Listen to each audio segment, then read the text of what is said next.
ನಮಸ್ಕಾರ ಸ್ನೇಹಿತರೆ, ನಮ್ಮ ಅಡುಗೆ ಚಾನೆಲ್ಗೆ ಸ್ವಾಗತ. ನಾನಿವತ್ತು ಮಟನ್ ಸಾಂಬಾರ್ ಮಾಡ್ತಿದ್ದೀನಿ. ಅದಕ್ಕೆ ಬೇಕಾಗಿರೋ ಪದಾರ್ಥಗಳನ್ನ ನೋಡೋಣ.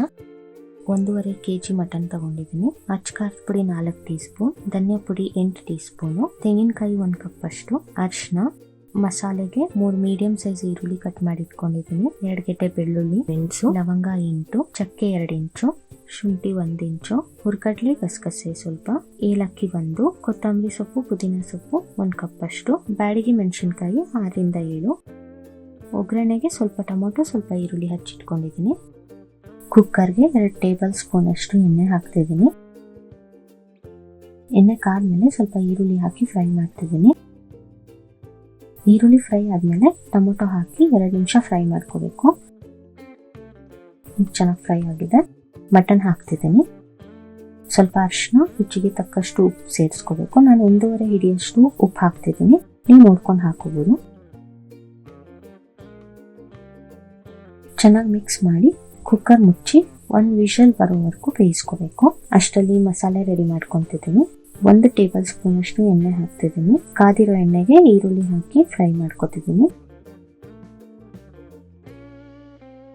ಈರುಳ್ಳಿ ಸ್ವಲ್ಪ ಫ್ರೈ ಆದ್ಮೇಲೆ ಶುಂಠಿ, ಬೆಳ್ಳುಳ್ಳಿ,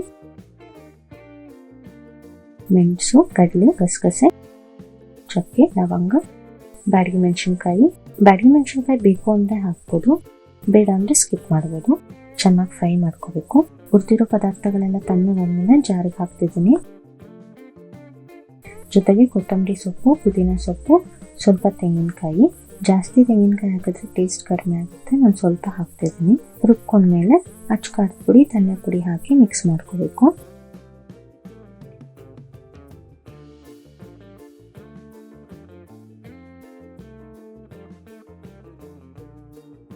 ಮಟನ್ ಚೆನ್ನಾಗಿ ನೀರು ಬಿಟ್ಕೊಂಡಿದ್ದೆ. 2 ನಿಮಿಷ ಹಾಗೆ ಬೇಯಕ್ಕೆ ಬಿಡಬೇಕು, ಸ್ವಲ್ಪ ನೀರೆಲ್ಲ ಸುಂಡೋವರೆಗೂ.